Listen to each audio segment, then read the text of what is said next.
Do you always get bored of the current world in the Minecraft and then make a new world, and I can create a new world? No? Well, it's true for me at least, and at least for some time. Sure, there are mod packs for Minecraft, but you don't want to deal with installing mods either manually or you don't like the client that automatically install mod packs. Well, you already know what this video is about from the title and thumbnail, Vintage Story. Sure, it's another blocky survival game like Minecraft. Even for some it will look like a Minecraft clone, but having different result back at the glance. However, it's more than that. It will look like Minecraft at the glance to someone, it's because those made a mod for the Minecraft called Butterfly Money, and those weren't satisfied with where Minecraft was going. Then created another mod that called Vintage Craft, but with it those saw limitations to third-party modding API. I don't know how to pronounce it. One of those, Theron, sorry if I'm mispronouncing it, was aired by iPixel to forget they still Unreal Sled game, Idle. However, Idle also wasn't the experience that Theron and fishing at.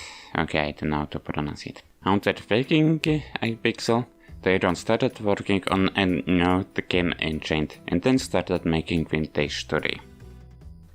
As I had mentioned before, like Minecraft, Vintage Story is also a survival game. Building and surviving are the biggest similarities to Minecraft, and there still are differences there. Of course there are small similarities, but I can't name them. However, I already will say it, Vintage Story is harder and more challenging than Minecraft. How is it more challenging, you ask? Well, if you are unlucky, your world spawn could be near a place where mobs spawn which can attack already, if not directly in it that a dangerous place. But I have heard that the game doesn't allow world spawn to be in very dangerous arenas. That's not the only challenge that game gives you. You need to worry about your inventory space way more than how much you worry about inventory space in Minecraft. As a start, you only have apple slots for inventory space. How I said it, of course that sentence implied there is a way to increase your inventory. Which is true. Of course by crafting portable containers which can go into 4 slots that are right from apple slots. By the way, in this game the player characters are so weak that they can chop down even the smallest tree. So you need to get eggs from chopping down trees, from destroying leaves and finding roots that can be knocked into tall-ats. In order crafting the eggs out and stick into blocks when chopping tree falls. With that, there can't be floating tears unless manually made. But even if you get food, you can't craft into planks as saw is needed for that, which you can get from knapping. Sure, Minecraft also has different crafting methods, which depends on GUI. Of course, some crafting methods depend on GUI in Vintage Story, others not. Most likely, Knapping is a weird crafting method that you need to interact with. Only rocks, not all, and flints can be used for knapping. Like I mentioned before, rocks can't be knapped into rock tall-ats. Different rocks can't be knapped into different tall-ats that other rocks can be knapped into. Different rock types give you different durability for those. At least for rock tall-ats, and only some for tall-ats, bones can be used as animals, which you can get from animals. You probably noticed it if it wasn't in any clips so far. There is 3x3 grind in the inventory. There is 3x3 grid in inventory, which of course is also for crafting.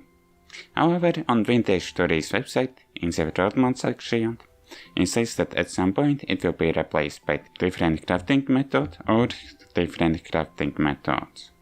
To get into casting and smithing, which I will talk about later, you need to have clay forms made and baked in a peat cleaned.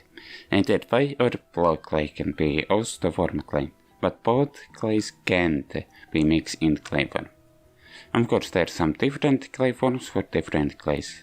There is only 2 different type of clays.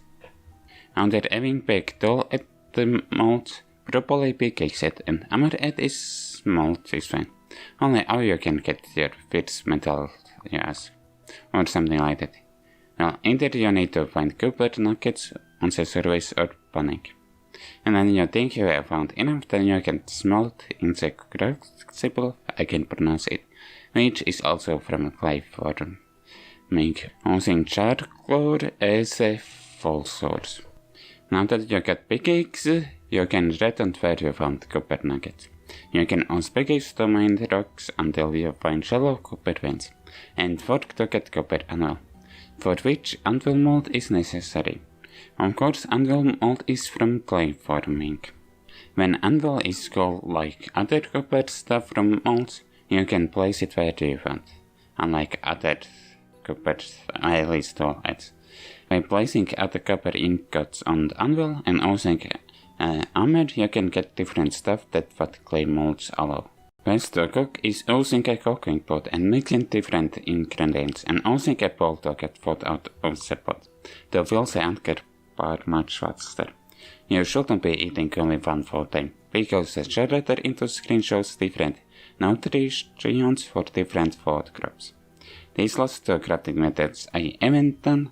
Maybe I should iterate them in creative mode, but I doubt I will read them using creative mode. So of course I'll share what I skimmed out with it. Alcohol brewing and lighter forking. Distilled alcohol doesn't sound bad, that it's not traceable from alcohol brewing. Using skin from animals, you can use them for any crafting recipes.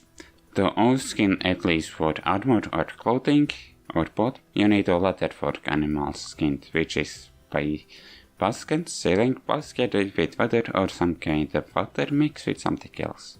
There's more challenge than what I mentioned about crafting methods. Of course, there's an anchor bar which doesn't heal, or very slowly it heals. So then you need to craft bandage.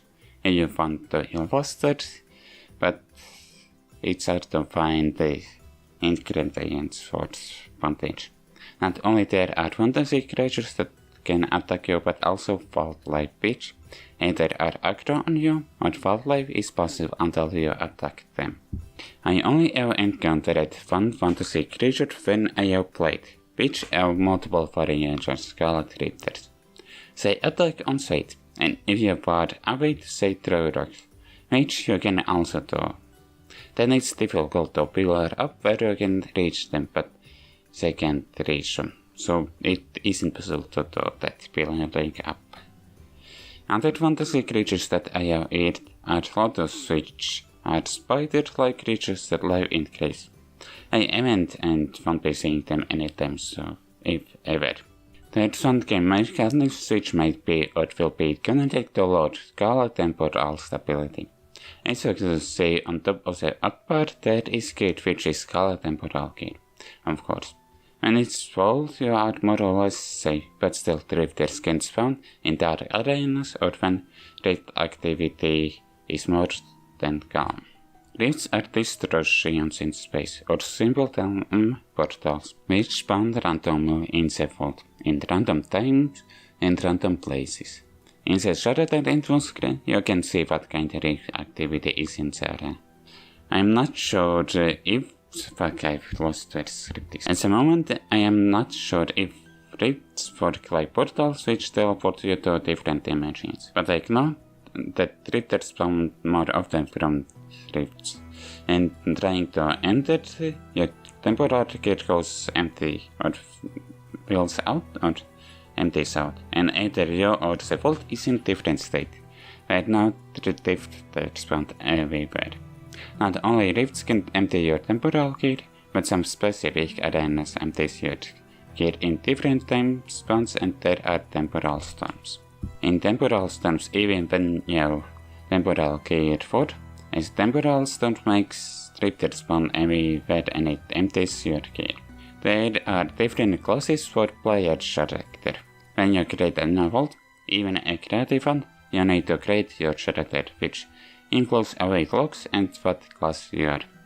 Maybe after some time you need to make an effort in this game to place different classes, because without commands, as far as I know, you can't change classes, but then again, commands are on by default.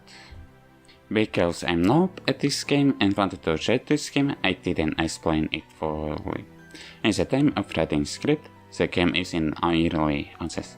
Probably it will be still in early access when the video is published, but then, of course, it will update if not multiples. You can find it on Steam, because it isn't on Steam like Minecraft. Minecraft isn't also on Steam, only Minecraft Legends. In that case, they have their own website and account system. Account system is mostly used for multiplayer and verifying that you have plugged it. I wish you could sell character skin, access character logs, at least locally on your PC to using different tools. But if the game is an account system, then there should be only where to sell your character skin. And the rest you can trade if you are bored from Minecraft, including mods. You can buy it. However, this game's revenue system is linear. If you don't like the game and it's over 2 hours, then you can thread a support ticket, and those will take a lot and report it. That is if you plugged it from the website.